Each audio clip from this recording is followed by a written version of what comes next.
Welcome to the Notes to My Legal Self, AI Insights, where law and AI collide. Get ready to level up your legal game with us. We've got career advice, cutting-edge developments, mind-blowing legal tech, and more. Know someone making waves in the legal AI world? Nominate them, or even nominate yourself. We love courageous souls. And don't forget, we want to hear from you too. Ask questions, drop comments. Let's build a community of legal superheroes. But here's the deal. We're all about to have a blast. AI may be serious, but we're here to make it fun. So buckle up, get ready to power up, and let's embark on this exciting journey together.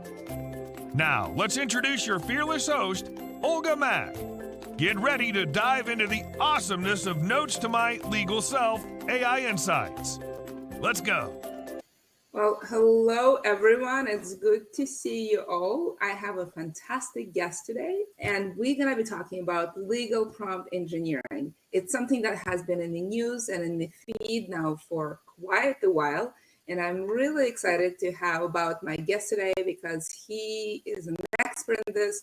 He's been in AI for a long time. He's doing quite a lot of things, and he is someone I call my friend. So I'm really excited to have this conversation with you, Dazza. Please introduce yourself. Oh, thank you very, very much, Olga. And I'm so glad to be on your show and to be your friend as we embark on this journey together in basically legal technology and especially the new frontier of generative artificial intelligence. My own background is as an attorney, in-house counsel. I started in the state of Massachusetts as technology counsel in the 1990s and worked my way up to acting general counsel for the technology division for the state. The state of Massachusetts would be a Fortune 50 company if it were private. So, we had a lot of desktops, a lot of platforms, a lot of every kind of technology. And it also included a lot of policy and legislative and regulatory matters. And so it was a great way to cut my teeth early in life in law practice and in some of the multiple dimensions of technology and law. And then, after that, I kind of reverted to my starting point, which was technology itself, and went back to really just doing consulting and embedding in teams that were deploying some kind of technology to solve some kind of business problem or achieve some sort of result, and where there's some kind of legal wrinkle that needed to be addressed as part of the build out, the design or the reconfiguration or the deployment of the technology in some ways. That's been my sort of niche. Also, and I think the context in which you and I know each other best is I've got a research affiliation at MIT and I'm wearing that hat and for this, where I run something called law.mit.edu, which is a research team that focuses on what we call computational law. And a really good example of computational law, which we'll get into in this conversation, would be the application of generative AI to a legal task or workflow, or even to a legal instrument or something like that, or the application of a legal rule. So I'm sure we'll talk a lot more about all that very soon. And that, in a nutshell, is kind of who I am and what I'm doing here with you. I love it. That's a great introduction of where you are, where you've been, and I guess where are you going? And what we want to talk about today is the legal prompt engineering. So I will ask you to, I know at some extent it's self-explanatory and very clear what it is, and to some extent it's actually not. So I'm going to ask you like what it is and how do you eat it, what it is for, and how can we incorporate it in our daily lives. Yeah, absolutely. So, a good way to start to think about legal prompt engineering. Sorry, the sun has just broken through the clouds here in the glorious East Bay. You are shining. You're shining. Right. I really kind of come alive when and start glowing when you say legal prompt engineering. But a good way to get into it would be to start by taking the word legal off, and even engineering, and just what is a prompt. So the way that people are using generative AI now, thanks to the breakthrough event of ChatGPT in November of last year, 2022, is through a chat interface. And the chat interface is comprised of two main components. One of them is the input, little field where a user would type something in, and the other is the output where the results of that input are displayed. That input part that where we type things in a chat interface is what we type into that is called the prompt. We're prompting the large language model to generate an output. Turns out that while these large language models are really tuned to be natural language exercises, where the idea is we can just, as a person, we can just speak in our own, kind of vernacular, and that should be sufficient for the model to understand and make the correct inferences and provide an output that's very relevant.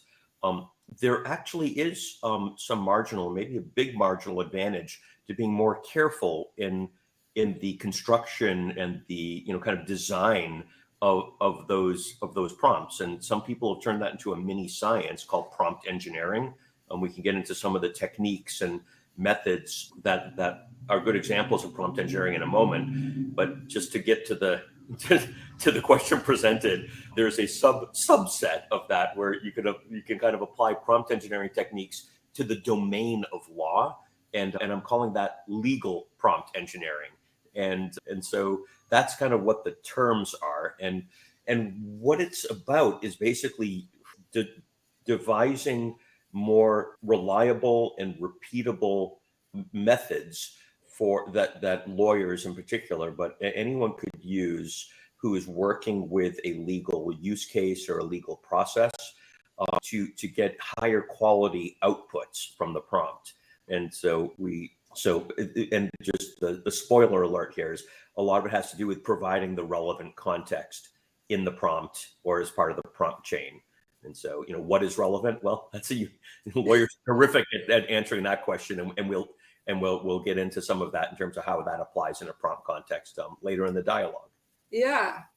So let's talk about sort of motivations. What would be the motivations to use prompting, and what are sort of ways to increase, and you alluded to that, increase effectiveness and efficiency of that adventure? Yeah. So, some techniques for, so just to make sure I'm understanding the question, you're saying like how do you do better prompting? Is that basically? Yeah, like to bigger, faster, cheaper. Right. Yeah. Let me be very subtle. Yeah, faster, cheaper, better is us, and so that is answering that question. Really is the point of honing these prompt engineering and legal prompt engineering techniques. And so some of the basic, so the very first thing I would say is many people when first presented with this interface treat it like a kind of question answer machine. So almost sort of like similar in some ways to a search engine. And that's, not surprising, when we look at kind of even Boolean searches or SQL queries or the other ways in which people have been presented with these inputs. It's frequently been in the form of a query or a question of some kind.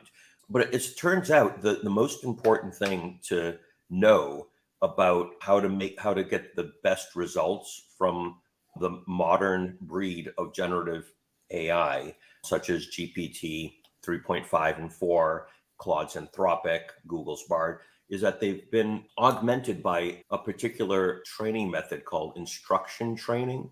And I'm not sure if this is the most important thing to know, but it's critical to know that you don't have to just ask a question. You could, in the prompt, you could actually pose an instruction instead of a question.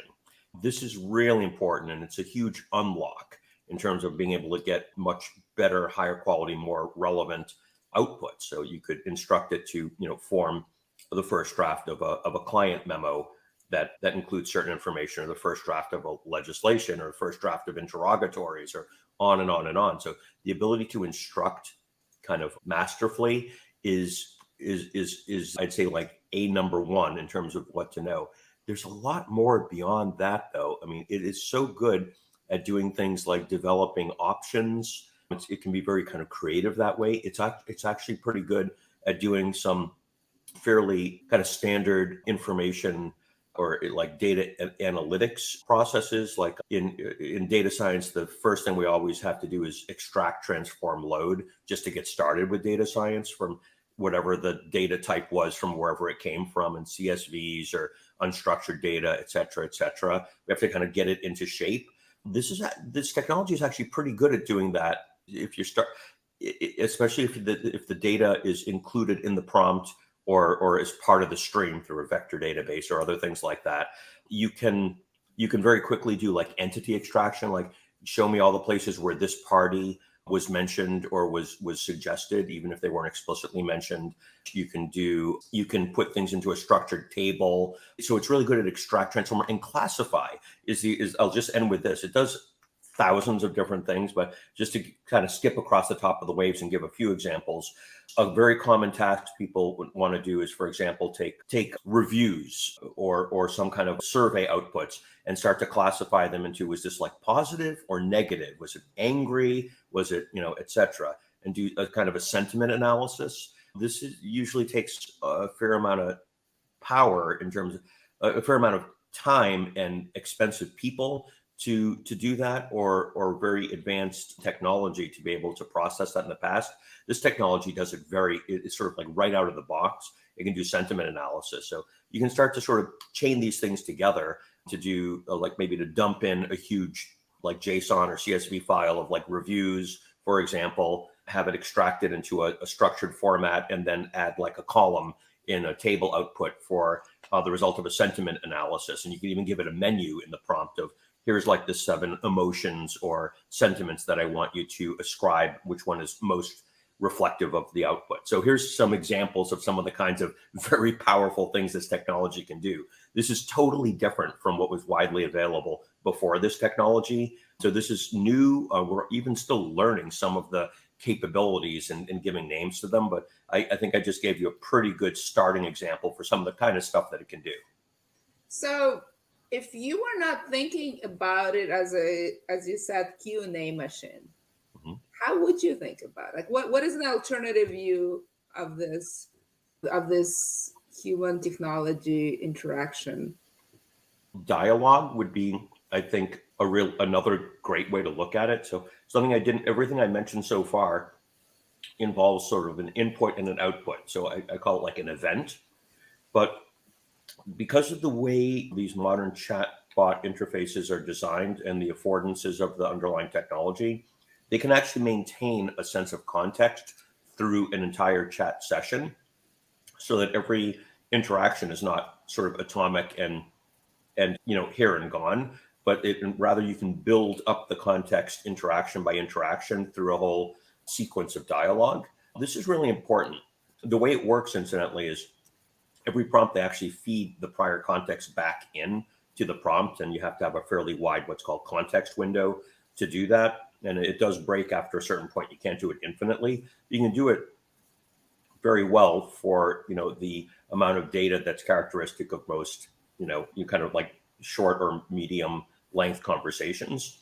So being able to have a dialogue, I'd say, is a good answer to that. And through doing this dialogue, you can start to unpack different nuances and explore different directions or forks in the road of the matter at hand. So dialogue, I'd say, would be like a completely different example.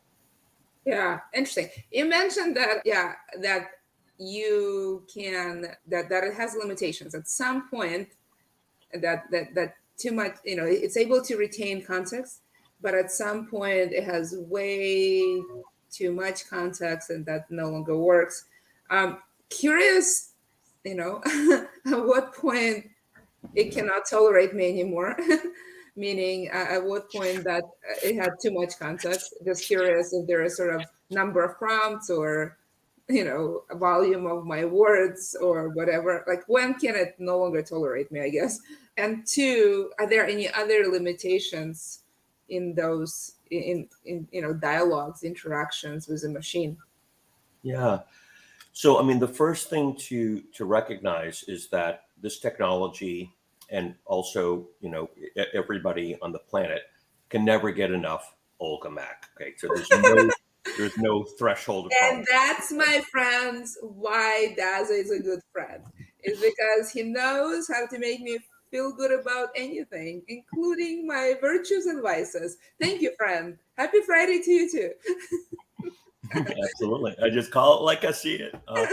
And but there are some, kind of non-qualitative, I guess I'd say, limits to the technology, and those include, I just referenced it a moment ago, context window is one important one. And so, what does that mean? That's basically how much data can it receive within an interaction, within a prompt, let's call it. And so, this differs based on the model and the configuration and kind of sort of setup of the deployment of the model, how wide that context window is. There are some models that have not very much context. It might kind of sum out to like a couple of pages of text or a few pages of text. There are other models that have a ton of context. So, for example, Anthropic is a company that has their ChatGPT equivalent is called Claude. About a month ago, maybe or so, they made a lot of headlines by offering 100,000 token context window. And that comes out to be like the size of a book, like The Great Gatsby or something. It's a big honking context window. The amount of data you can put into the prompt itself, which is pretty good. And they're actually saying that they have a 200,000 token context window in the pipeline that's not public yet. So people are working on this, and the bigger the context window, the much more, the better. We'll talk, I think, a little later, I'm sure, about some of the limits and flaws of the technology, like hallucination, confabulation, and things like that. One of the best ways to address those is by having all the primary information within the prompt. That gives it very little opportunity to kind of start mistaking, what the primary source of information is. And so a big prompt window is great. And so I think the main way to look at what it can't tolerate is it can't accept anything outside the prompt window. Another thing is that's a hard limit. Another thing is when you have a lot of information in the prompt window, in the prompt, another thing that happens is sometimes it kind of gets almost like a little confused. And this is similar to a person. Like if you imagine jury instructions, so I think most people in your audience may be familiar with those. They can be like a lot of instructions that people need to hear and absorb and keep in mind before they get to the key instruction, which is like, tell us, are they like, innocent or guilty or whatever, what the damages should be, that kind of thing. People can get confused. And so, like the simple way to talk about what happens there is if you put too much in there and your question almost, or your instruction can get lost in the mix because you've like blown the distribution basically of how it's processing all of the stuff in the context window. It has to know what's most relevant. There's ways to mitigate that with like delimiters, and there's ways to sort of chunk things in the context window, but more context is not always better. It can sort of become confusing and dilute the thing that you're trying to instruct it to do as well. So anyway, there's a couple of ruminations on limits. I love that. That's really fascinating. So you mentioned stating the primary sources. Let's explore that. What does that mean? How do you do it? How do you do it well? How do you do it in a way that it doesn't stop tolerating you, even if you are, Olga, that it can't get enough of you? So how could you, just so I understand, how do you do what? How do you stating the primary sources so it can work with those primary sources within give them more context, from the universe of primary information that you would like to give to write when you write prompts, so that it can give you better output. I think that's what the term you use, the stating the primary sources. That's at least what I have in my notes. What are sort of the best practices of stating the primary sources? And how do you do it well so you don't reach the sort of the capacity, the limits of its tolerance? Yeah, thanks for restating that. I guess I just had to ask you to reprompt me. That's okay. Just don't tell me to insert the primary source because I will struggle.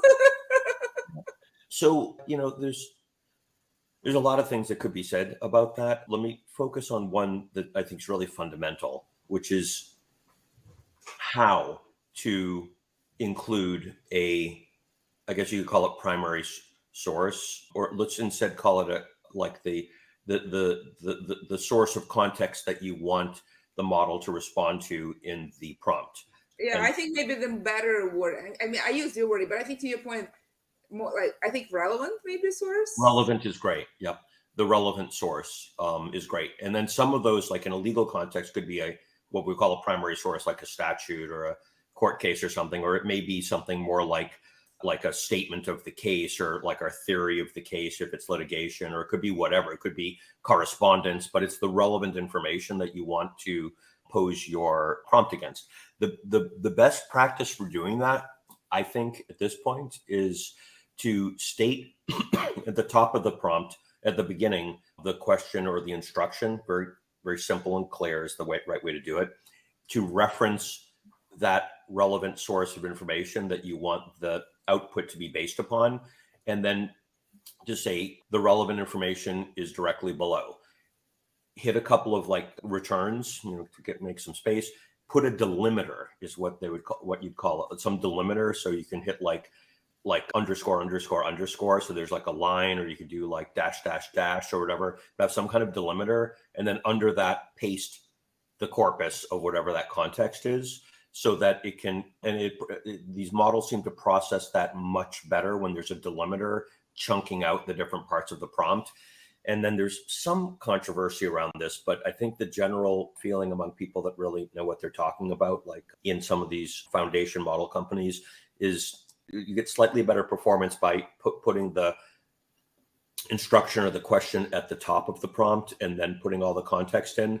There is some evidence that sometimes there's something called a recency bias, where the stuff at the very end is deemed to be more important. And so putting the question or prompt at the end after a delimiter with the context, some people think sometimes does something better. Something that everybody seems to agree on at this point, there's a recent research paper that basically proved it, is don't put your instruction in the middle. It's most likely to get lost there. So in the beginning, and I think my feeling is and or the end. And I've been experimenting with putting the same instruction at the top and the bottom, and then a big chunk of whatever the relevant data is in the middle. And it seems to be performing pretty well. But something that we didn't say is this stuff is all kind of new. People are still learning the right techniques. It's not completely, it's not so easy to identify what the inner mechanisms are that are at work here. And so there's a little bit of trial and error going on at this point to see what the best techniques are. Isn't it amazing that it's kind of like human? It remembers the first and last thing and nothing in the middle. I mean, Yes. it's kind of very much like my husband, And I mean it lovingly, because I love them both. I really do. They're both great in their unique ways, and so much commonalities. No wonder I love them both.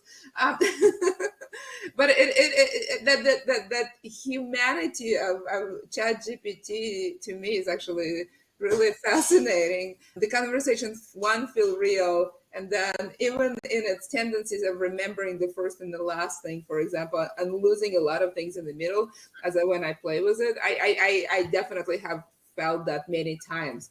There are a few questions from the audience. One is, how do you keep context without fresh per se throughout the dialogue? I'm going to put it here for you on the screen, so maybe you can read the question and understand it, what it gets at, actually answer it.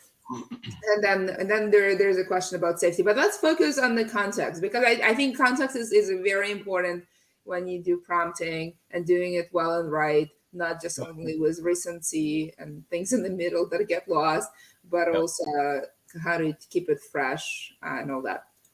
Yeah, this is a great question. Thank you, LinkedIn user, whoever you are.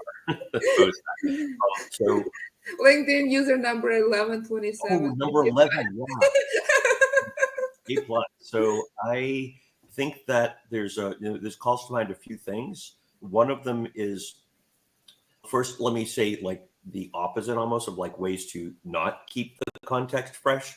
So one thing is, if you put the context in the start of a dialogue, say, and then you go back and forth in the dialogue, let's just say like hypothetically 1,000 times. So you're kind of like trying to dig to the bottom of some, like maybe the context was like something Plato said, and we're exploring it different ways. What do you think he meant this? Or what about this other philosopher's take on it?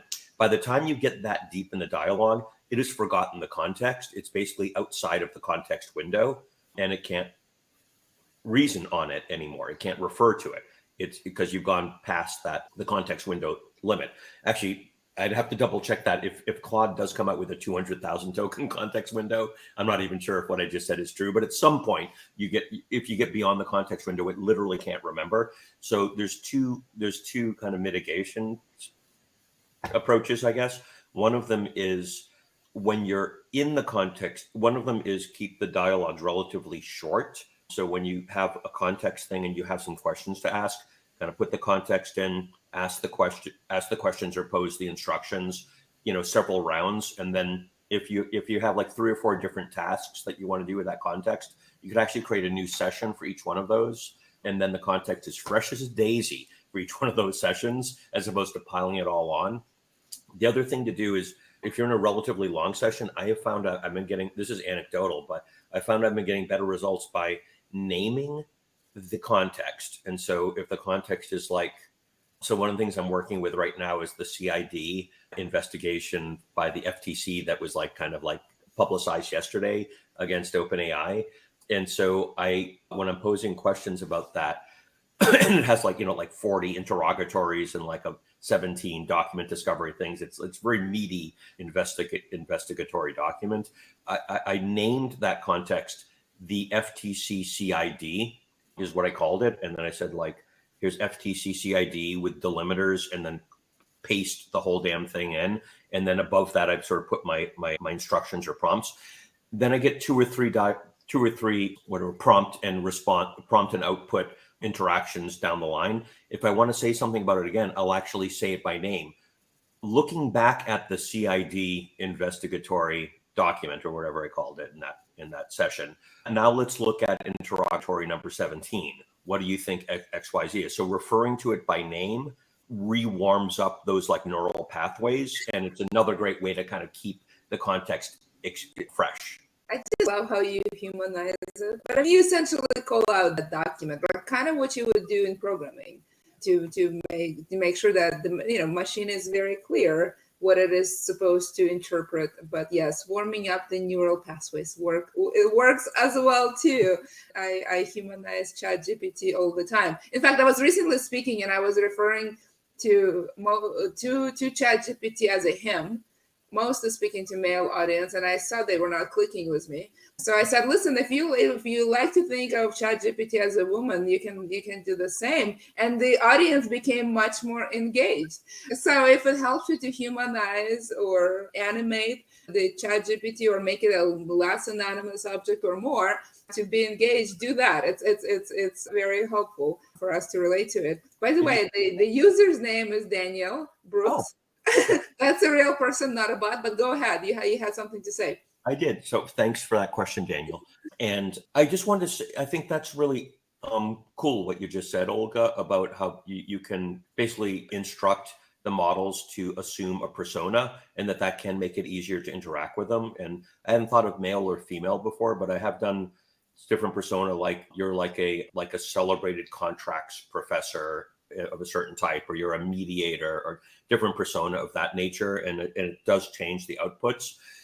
Something that I want to respond to, though, was the there's sort of like pros and cons of so-called anthropomorphizing the technology. And so what I think I had said was it's like LIKE, like analogous to warming up the neural pathways, not that it is.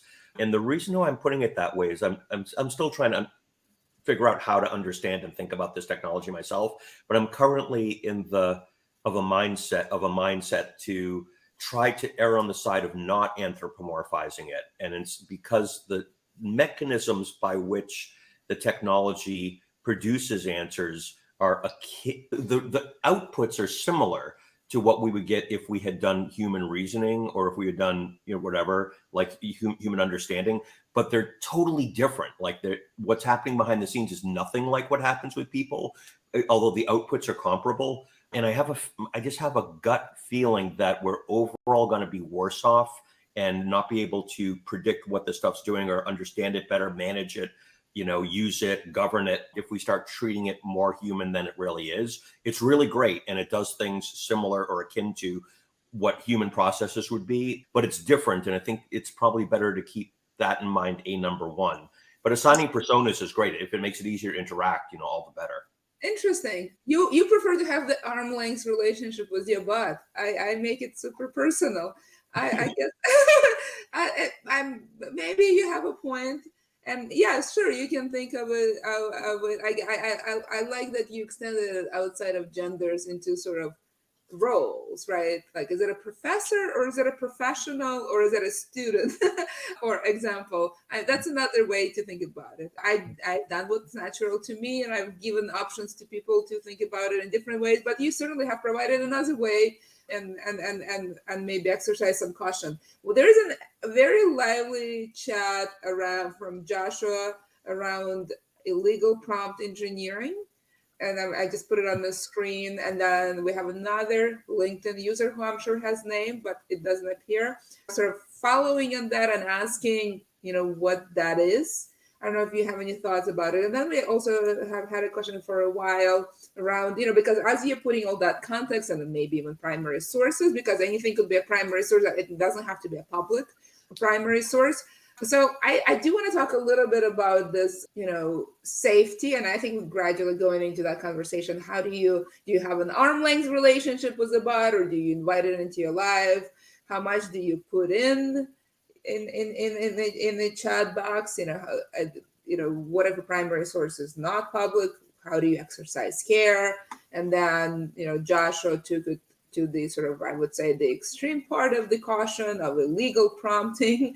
So with those few questions, what do you think? Wow. Okay.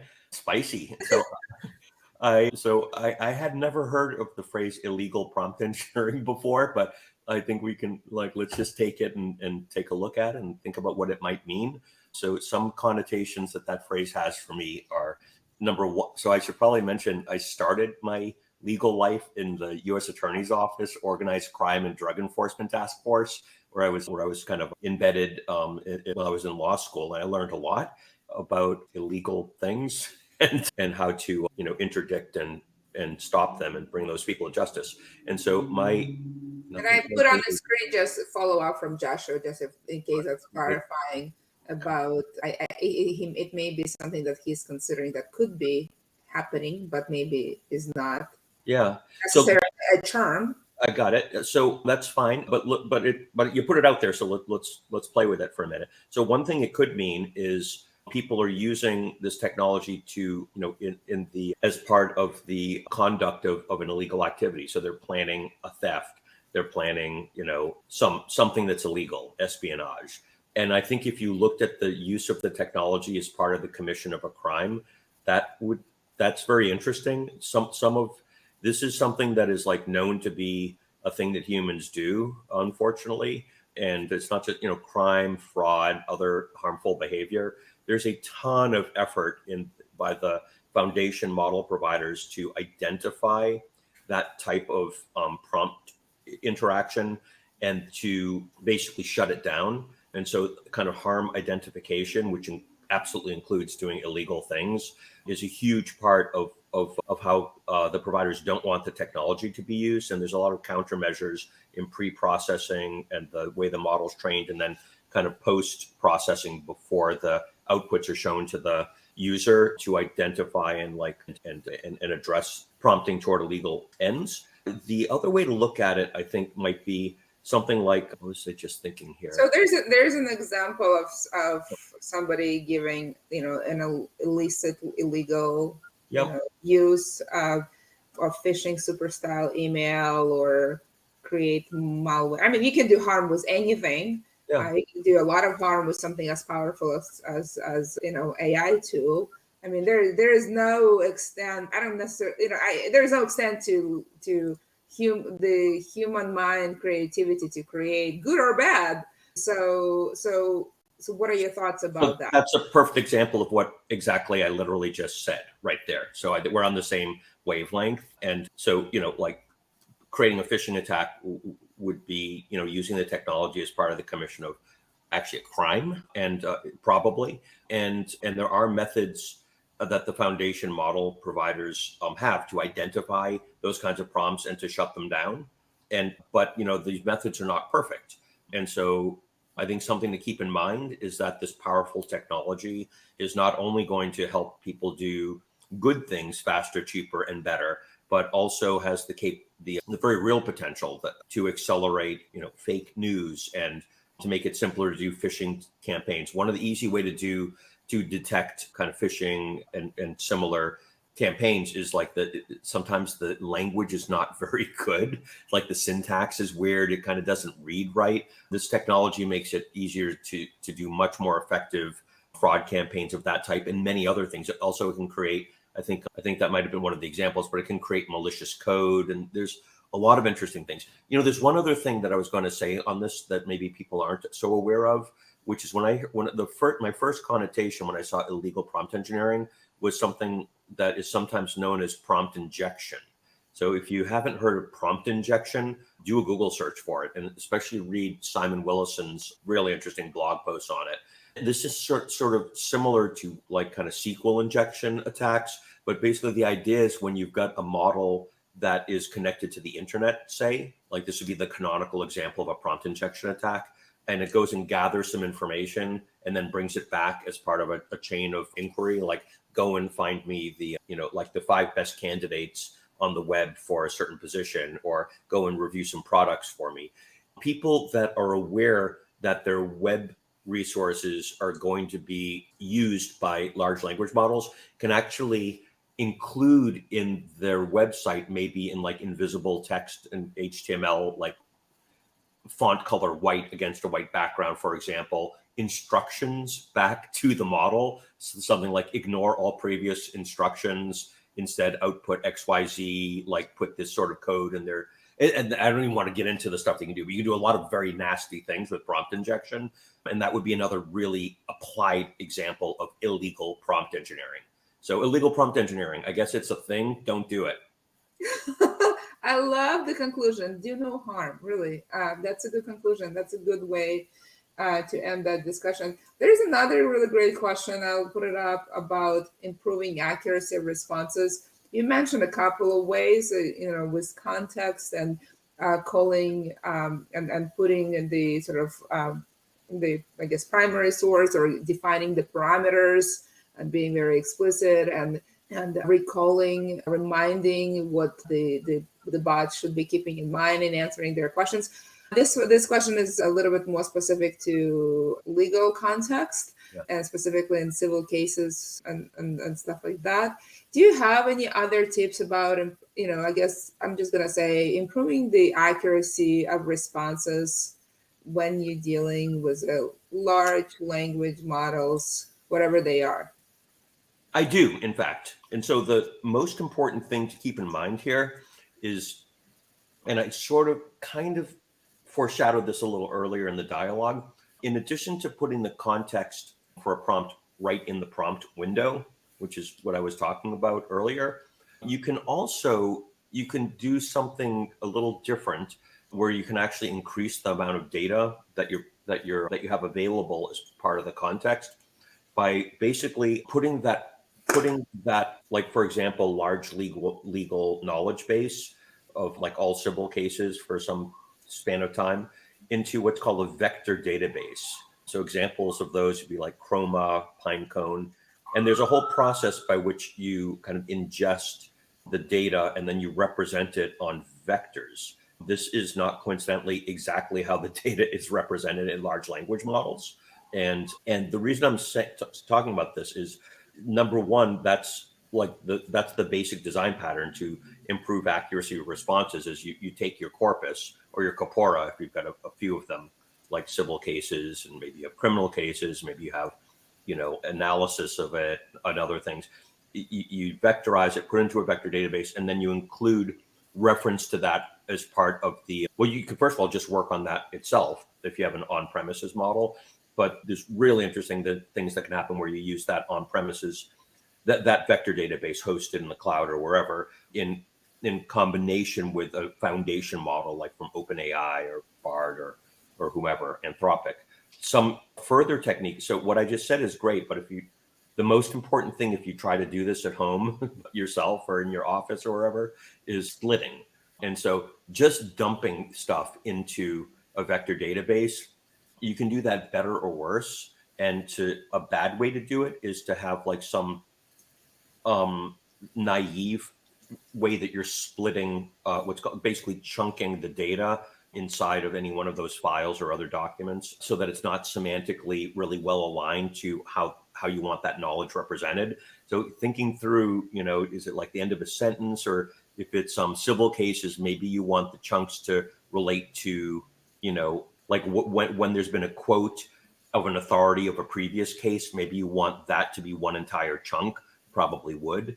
Or maybe you want it to be a sentence, or if it's like certain I just did a bunch of OSHA regulations recently on a project, and they were beautifully codified by whoever wrote the regulation. So every subsection was kind of like 2 or 3 or 4 sentences, and they were perfectly encapsulated semantically. So I just ended up doing the splitting of that exactly along the lines of the way that it was split up in the code itself, and I got really good improved accuracy of responses when I referenced that legal data within the vector database. So that's I'd say like the number one pro tip on how to improve the accuracy of responses when referencing a large legal knowledge base is to vectorize it and be real careful about how you do the splitting as part of the process of getting it into the database.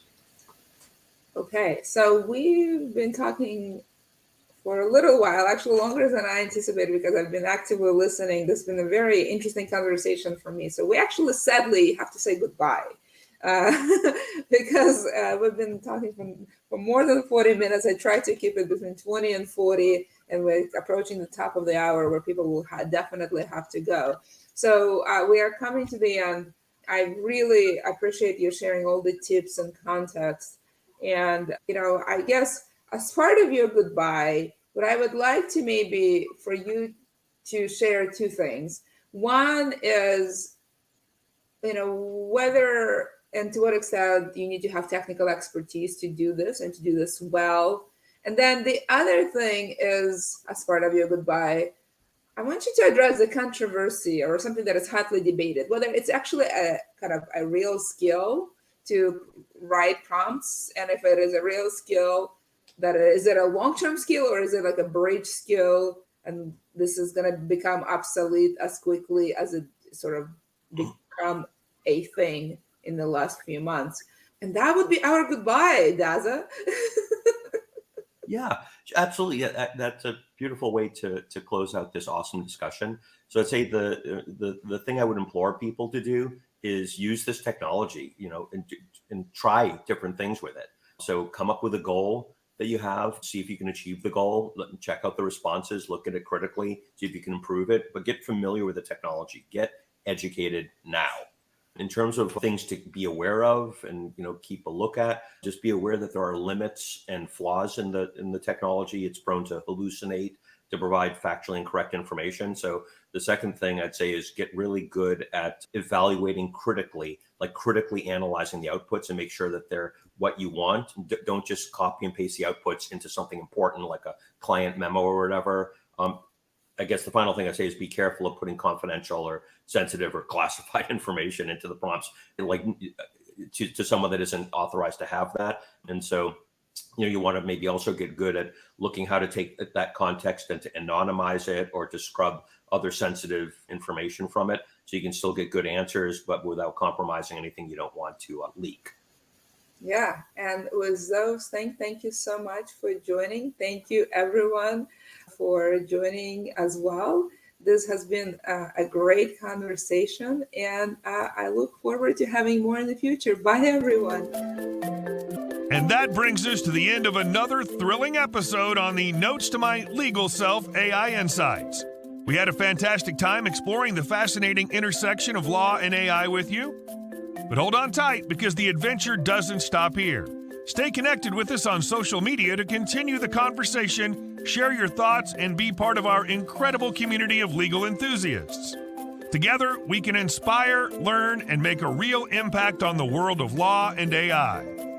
If you enjoyed today's episode, we encourage you to share it with your friends, colleagues, and anyone else who could benefit from the exciting insights we discussed. Let's spread the knowledge and enthusiasm far and wide.